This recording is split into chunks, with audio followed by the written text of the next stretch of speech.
Hello, listeners. I'm really glad that you're here. I wanted to let you know that the Stories of Impact podcast is going on a short break, but we'll start producing new episodes in January. In the meantime, every first and third Tuesday, we're going to bring back some of our favorite episodes, fascinating conversations about the art and science of human flourishing that you might not have heard yet. Today, we're bringing back one of my favorite episodes, and one of our earliest episodes. It explores the unique collaboration between Dr. Fred Sharpe, an expert in humpback whales, and Dr. Laurance Doyle. He's an astrophysicist and the principal investigator of the Search for Extraterrestrial Intelligence Institute. In this episode, Drs. Sharpe and Doyle explain their investigation into humpback whales' complex long-distance communication. They're aiming to learn about how alien intelligences, if they exist, might attempt to transmit their messages through the cosmos. Not only do I love their story, this episode really established the voice and storytelling style of Stories of Impact.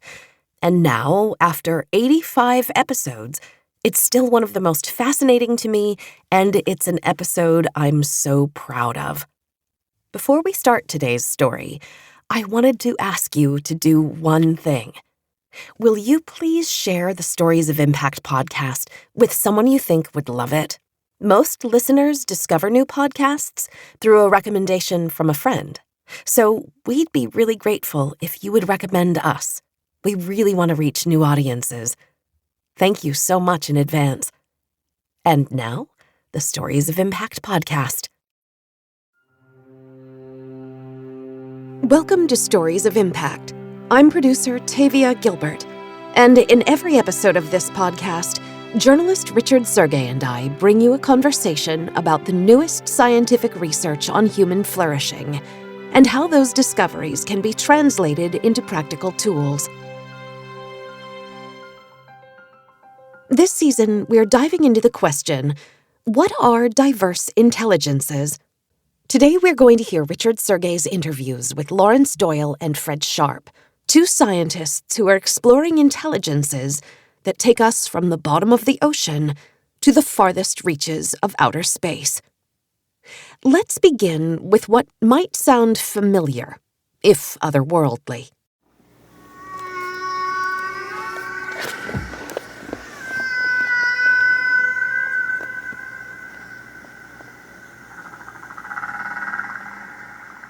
Many of you will recognize those sounds as the classic recording that awakened and inspired hearts and minds the world over in the early 1970s. When listeners heard that groundbreaking recording of whale song made by Frank Watlington and Roger Payne, it led to a worldwide whale conservation effort that still impacts our thinking today. I'll share more of the eerie, strangely beautiful, surprisingly human whale songs later in this episode. But let's turn our ears to this sound, which I suspect is less quickly identifiable.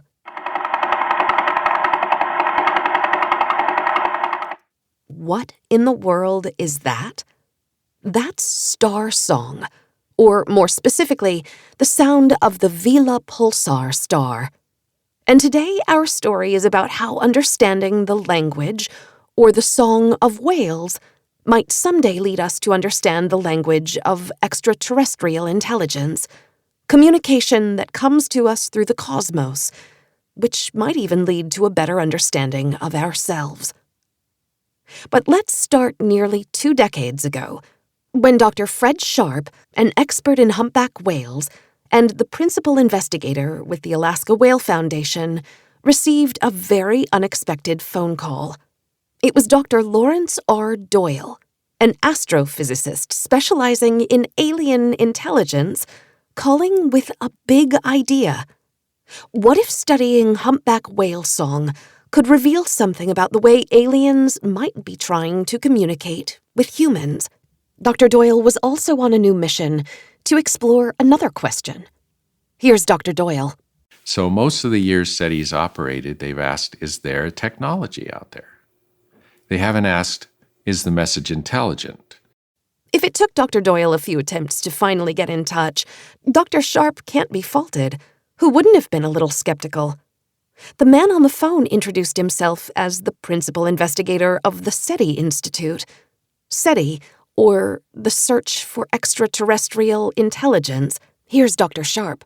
I think a lot of people, when they first hear about SETI, just think about what UFOs and flying saucers, right? SETI was developing tools that could look at these signals coming in from deep space. What would Dr. Sharpe, an evolutionary biologist, have in common with the caller, Dr. Doyle, an astrophysicist? But Dr. Sharpe soon learned why Dr. Doyle wanted his attention. Dr. Doyle didn't only want to know if technology existed. He wondered if it was possible that alien intelligences were transmitting signals to us. And because we couldn't recognize the language, we were missing their message. Or, as he explains, So unless the transmitter and receiver know the same meaning, we're going to miss the signal. So what's new about SETI in our work is that we're introducing the idea of looking at the message itself and asking, is it intelligent? when Dr. Doyle realized that the vastness of the ocean is a lot like the vastness of the solar system, he had the spark of an idea that made him reach out to Dr. Sharpe. What if the way humpback whales sing and chatter through their unique global oceanic communication system might prepare us to someday make sense of the messages that alien intelligence are speaking to us through their cosmic communication system? Dr. Sharpe was immediately inspired. I immediately was just intrigued by the hard science that was going on, the challenging science, the challenging tools. I think it's a brilliant idea to apply that to animal communication systems. And it's this is a great idea. Dr. Sharpe's expertise about humpback whales was exactly what Dr. Doyle needed to advance his own study of cosmic communications. Not only humpback whales' unique song or vocalization, but other characteristics made Dr. Doyle think whale song could give him insight into those potential alien communications. Their tool use, their complex social society, their very complex vocalizations, and their global network are all reasons that we want to start with humpback whales. They put all their communication into vocalizations. They don't use facials or gestures because they're in the ocean. They depend heavily on signals. So we don't get half the system in gestures like humans. We get all of the system in terms of the audio, we think. They do appear to be the most dynamic and diverse communicators. Certainly the use of the feeding calls as an interspecies herding cry, as far as we can tell, that's unique. The complexity of the song, the fact that the song is constantly evolving, it's using rhyming, syntax, it's structural. Anyway, I feel like that's the Rosetta Stone of getting at their communication system. It's crazy. It's almost word-like. They produce these, half-second to 3-second sounds that are punctuated by silence. In some ways, very language-like. And Dr. Sharpe agreed that in addition to the vast area over which humpback whales communicate, the whales' complex song cycles might very well be a key to unlocking the secrets of interstellar conversation.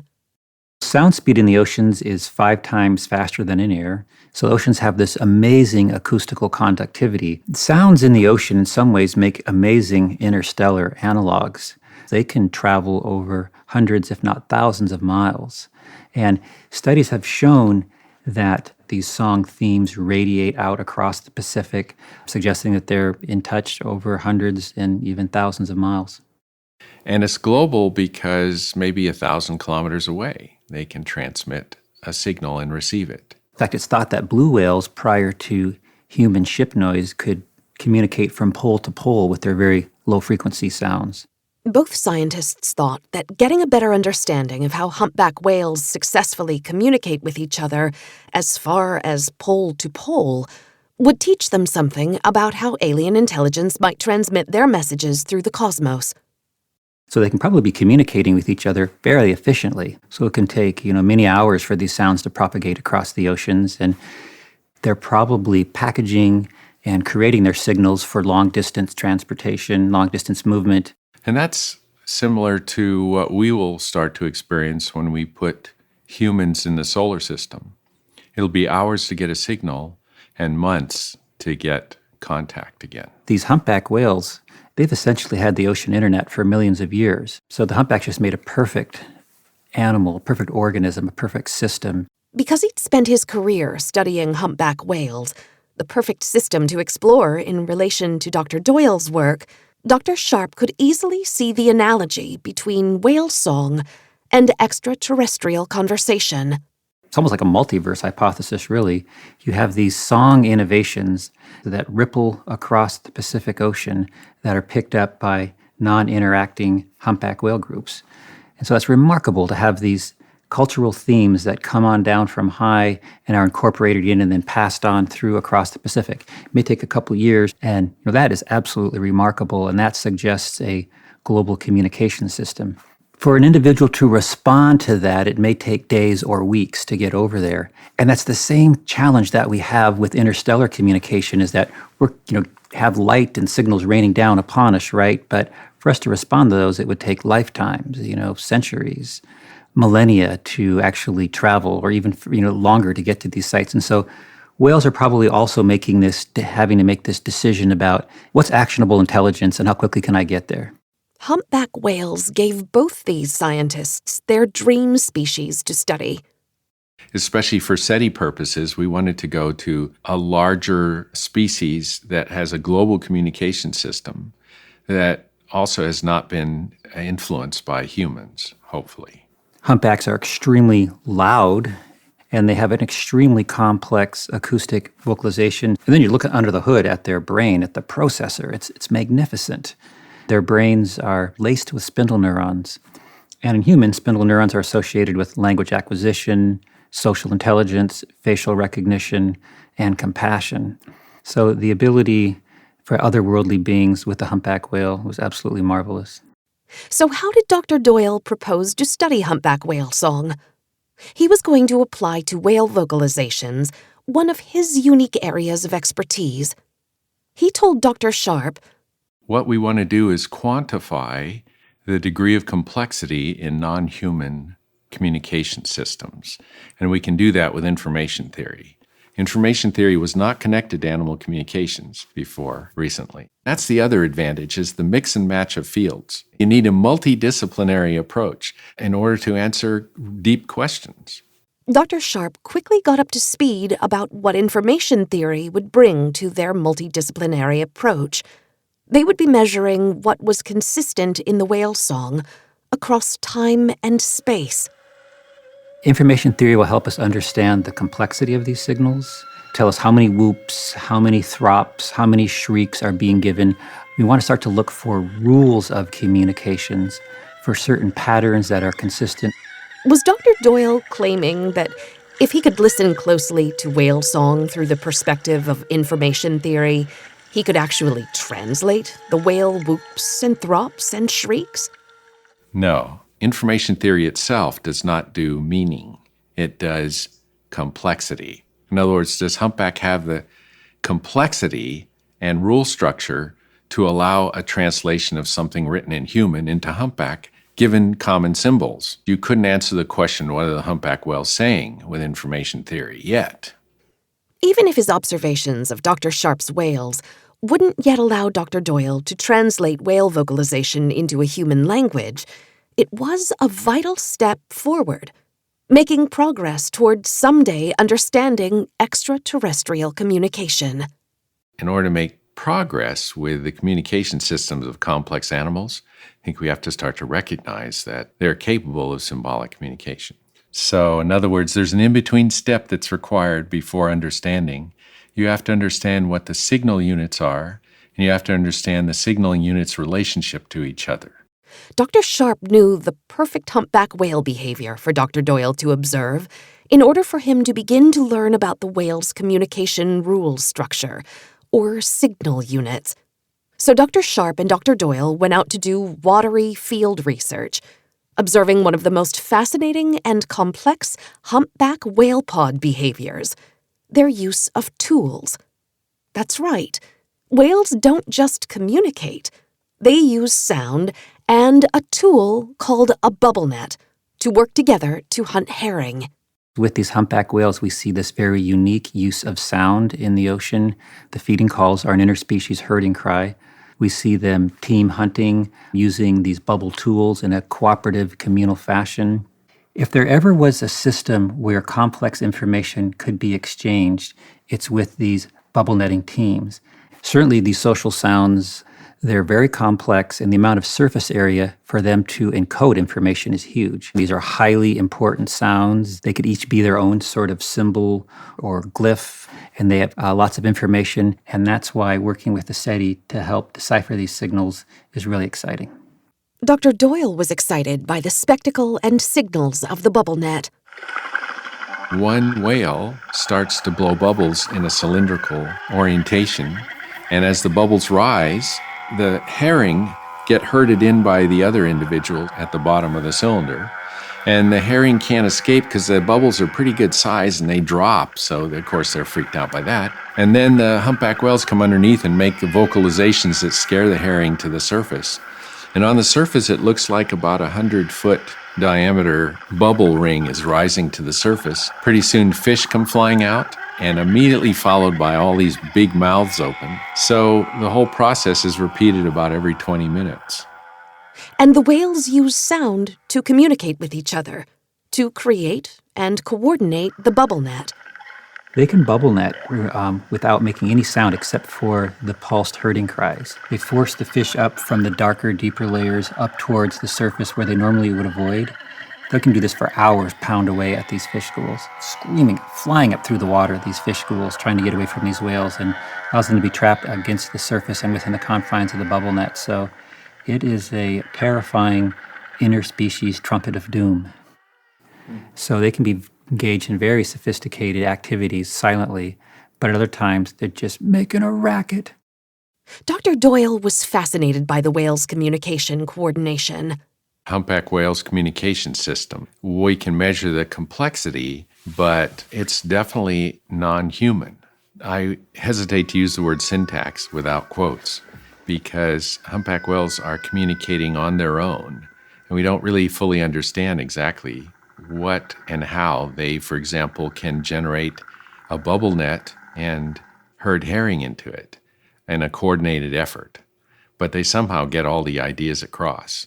As far as we know, humpback whales don't make democratic decisions, but they do make decisions based on ability. So it shows that they're very good at planning for the future, anticipating events, and accommodating each other.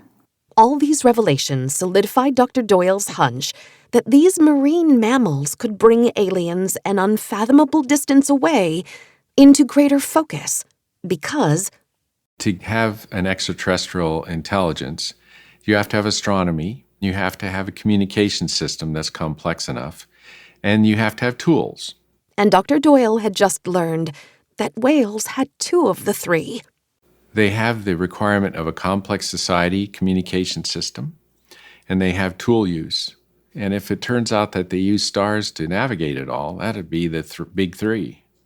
I'm not saying they'll build a radio telescope, of course, but they are a good example of a species that would fulfill the three requirements of an extraterrestrial intelligent technology. He was also learning something more about whales from observing their bubble nets. Not just what made them like alien intelligences, but what made them like human beings. The bubble netting groups are not related to each other, so they form long-lasting relationships based on fishing ability. And we know humans form long-lasting relationships based on ability and profession. But as far as we know, no other species does that beside humpback whales. So we may have more in common socially with humpback whales than we know. Dr. Sharpe shared Dr. Doyle's interpretation of whales' surprising similarity to humans and their willingness to work collaboratively outside their own birth family. There is a bizarre coevolutionary convergence between humpback whales and humans. They're extremely vocally complex. We both vocalize in the same central frequency range. Both have language-like sounds that are given. These bubble netting coalitions, they're like a food co-op. They came up with the food cooperative idea probably millions of years ago. Open membership, They're diverse in their age and their sex. Everybody seems to get in on the action. There seems to be this amazingly equalness to their groups. And the fact that these are non-relatives, they're just running buddies, they're just friends, they're just partners. It's a meritocracy. And the whales run their food co-op with the same membership for an incredibly long period of time. Some of these bonds are lasting across summers, decades, perhaps even lifetimes for some of these individuals. And they don't appear to be kin, so they're forming, you can just call them economic bonds, but boy, when you watch these whales, they sure seem like friendships. Dr. Sharpe knows that it's not that great a stretch to use the word friendship in relation to whales. I mean, you look at the humpback whale, they're laced with spindle neurons. And the spindle neurons, we also find them in some of the apes and in dolphins, and we know that they're sort of like the firewire of the human mind. Language, social intelligence, facial recognition, compassion. We know that we share a deep common ancestry, and the part of the mammalian mind that controls basic emotions is really ancient. The same neurotransmitters that course through their veins and brain is the similar ones to ours. And so there's all kinds of reasons to think that these animals live very complex, emotional, and cognitive lives. In fact, humpback whales are not only renowned for their singing and their long-sustained relationships, they're widely known as deeply compassionate animals. Humans do not have the market cornered on compassion. Research has been really amazing to show us how incredibly compassionate these humpback whales are. Humpback whales have this very unusual compassionate habit to run towards individuals that are distressed. A recent paper was published documenting over 100 incidences of humpback whales coming to the aid of other species. This includes their own calves, gray whale calves, dolphins, sea lions, seals, even ocean sunfish that they'll come to the rescue when they're in distress. It's like firemen running to a burning building.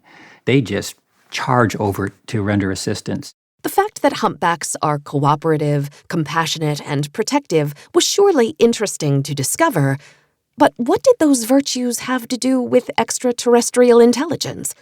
Dr. Doyle has an idea. If any extraterrestrial civilization has gotten it together enough to do space travel, it seems like they would have gotten it together enough not to be warlike or quibble with each other. So maybe we need virtues like compassion or cooperation. Or maybe our species can't sustain itself long enough to accomplish more space exploration or survival without them.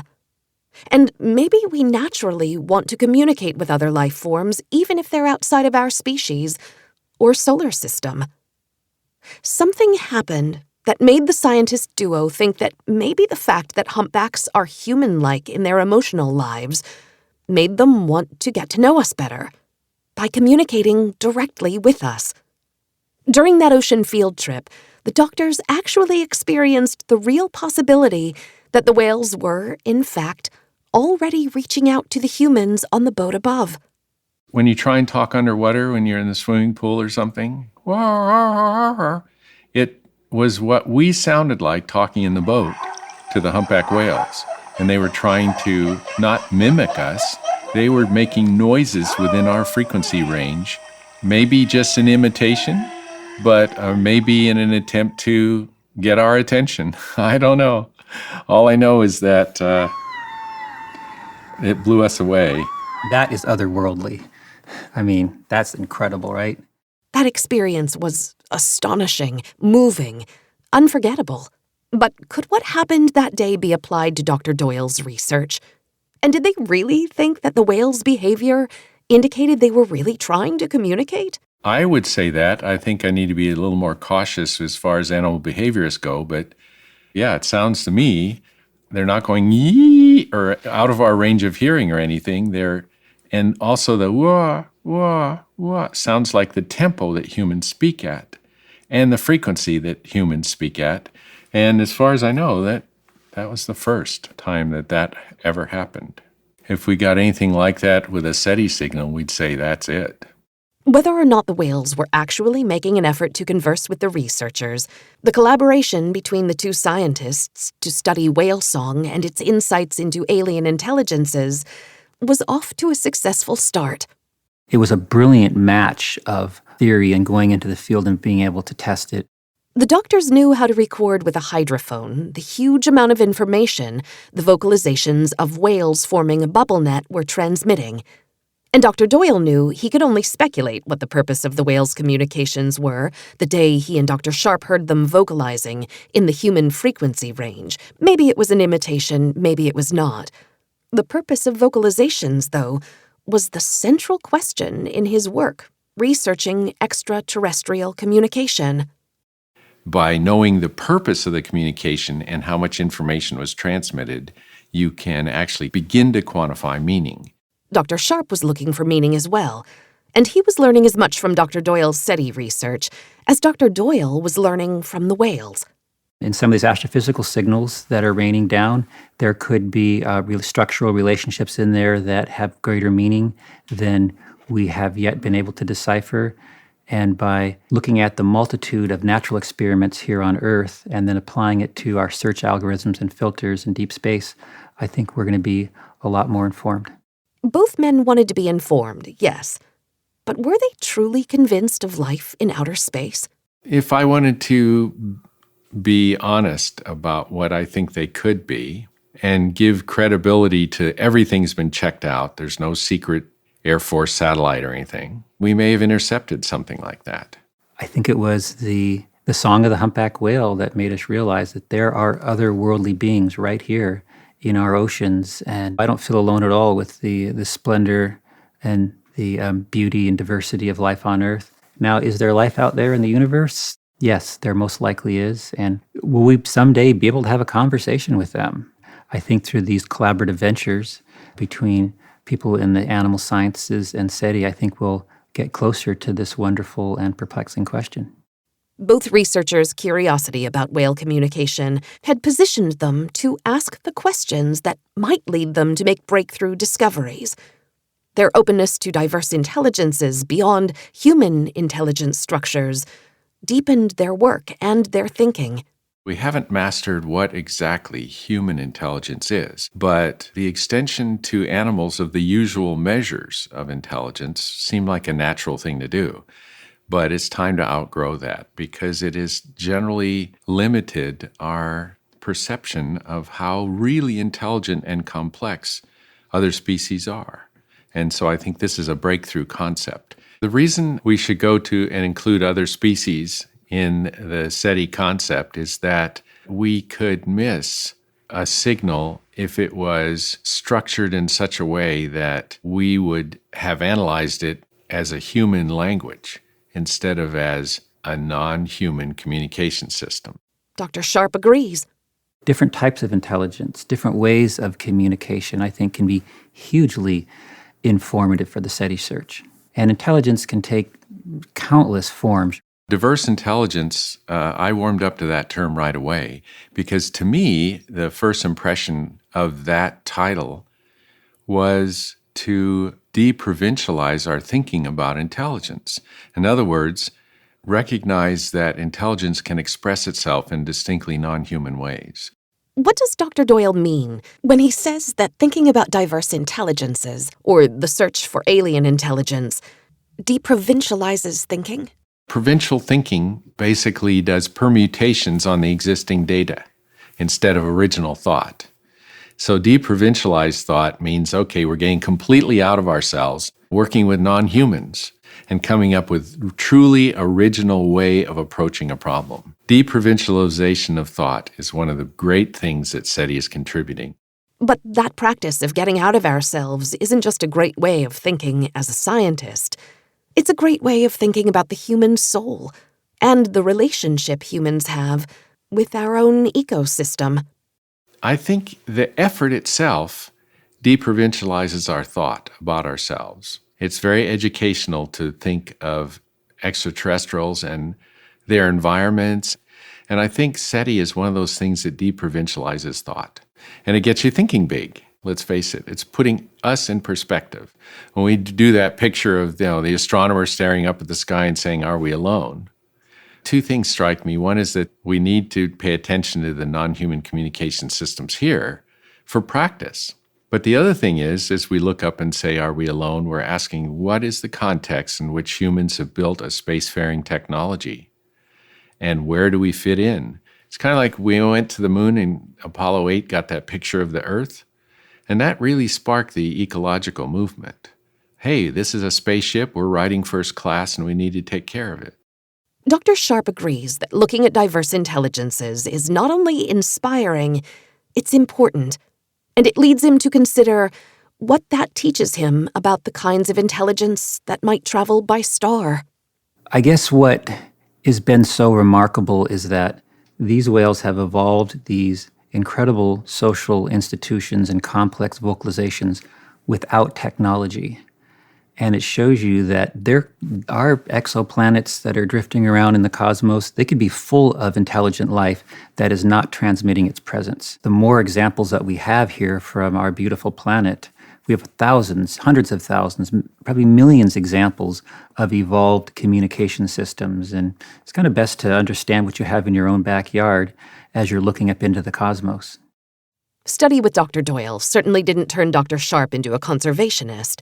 His life's work is evidence that he has always been. But it has enriched his perspective on planet Earth as a spaceship that needs protecting, like whales need protecting. Oh my goodness, we're just a little beautiful orb floating out here in the middle of the oceans, and it's up to the next generation of innovative astrobiologists to figure out how we're going to detect this life. Dr. Doyle believes that hearing whale song and star song, receiving any message that, as he said, deprovincializes thought, is galvanizing. Just hearing them kind of wakes you up to the non-human world. A non-human intelligent communication wakes you up. So I think it has that effect on people. I mean, in a way that just talking head or a lecture doesn't do. When I give this talk and I play these, people wake up.